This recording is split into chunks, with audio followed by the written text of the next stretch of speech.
রাজশাহীতে করোনা আক্রান্তের সংখ্যা দিন দিন বাড়ছে। গত ৩ সপ্তাহে ২২৪টি নমুনার মধ্যে ৫৫ জনের করোনা শনাক্ত হয়েছে। আর ২৬ জনের নমুনা পরীক্ষা করে ৪ জন শনাক্ত হয়েছে।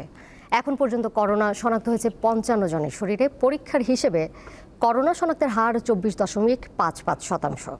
রাজশাহী মেডিকেল কলেজের মাইক্রোবায়োলজি বিভাগের প্রধান মিজানুর রহমান জানান, রাজশাহী মেডিকেল কলেজ সহ দেশের কয়েকটি ল্যাবে করোনার পরীক্ষা করা হচ্ছে।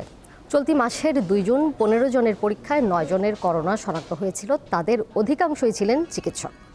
এদিকে করোনা আক্রান্ত রোগীদের চিকিৎসায় ৩০ শয্যার একটি আইসোলেশন ওয়ার্ড করেছে রাজশাহী মেডিকেল কলেজ হাসপাতাল কর্তৃপক্ষ। বর্তমানে ২ জন করোনা আক্রান্ত রোগী সেখানে চিকিৎসাধীন আছেন। আর এটা ওইটা না, কাপড় ধোয়ার একটাই সলিউশন, চাকা অল ইন ওয়ান।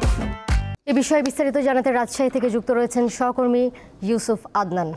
আদনান, যেটি খবরেই শুরুতে বলছিলাম যে ২৪% এখনো পর্যন্ত করোনা শনাক্ত হয়েছে, সেক্ষেত্রে ৩০ শয্যার যে আইসোলেশন ওয়ার্ড করা হয়েছে সেটি কি যথেষ্ট মনে হচ্ছে কিনা, যেহেতু দিন দিন বাড়ছে, এবং করোনার বিষয়ে সচেতনতা বাড়াতে প্রশাসনের পক্ষ থেকে কী ধরনের উদ্যোগ দেখতে পাচ্ছেন?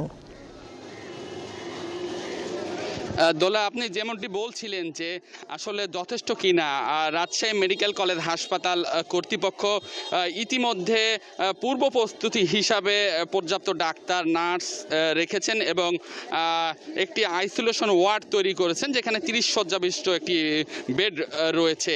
এছাড়াও যদি আমি একটু বিস্তারিত জানিয়ে রাখি দোলা, সেটা হচ্ছে যে গত ২৪ ঘন্টায় রাজশাহীর মাইক্রোবায়োলজি ল্যাবে মোট ২৬টি করোনা নমুনা পরীক্ষা করে ৪ জন শনাক্ত হয়েছে, যা শনাক্তর হার হিসাবে ১৫.৩৮%।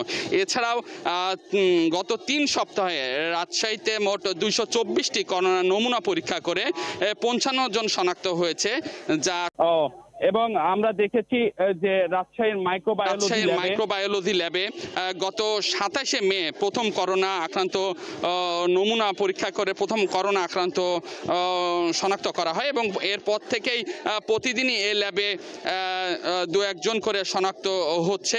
আমি এ বিষয়ে কথা বলেছিলাম রাজশাহী এর কলেজের মাইক্রোবায়োলজি রহমানের সঙ্গে। তিনি জানিয়েছেন যে সর্দি কাশি জনিত রোগীরা আসলে এখানে নমুনা পরীক্ষা করার জন্য আসছেন এবং গত ২৪ ঘন্টায় মোট ২৬টি করোনা নমুনা পরীক্ষা করে ৪ জন শনাক্ত হয়েছেন বলে তিনি জানিয়েছেন এবং এ সকল রোগীরা মূলত বিভিন্ন বাসাবাড়ি থেকে চিকিৎসকের পরামর্শ নিয়ে চিকিৎসা নিচ্ছেন। এদিকে করোনা রোগীদের জন্য আসলে রাজশাহী মেডিকেল কলেজ হাসপাতালের পক্ষ থেকে একটি ওয়ার্ডে বিশেষ ব্যবস্থা গ্রহণ করা হয়েছে।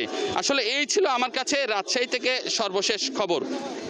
রাজশাহী থেকে সরাসরি যুক্ত ছিলেন সহকর্মী ইউসুফ আদনান।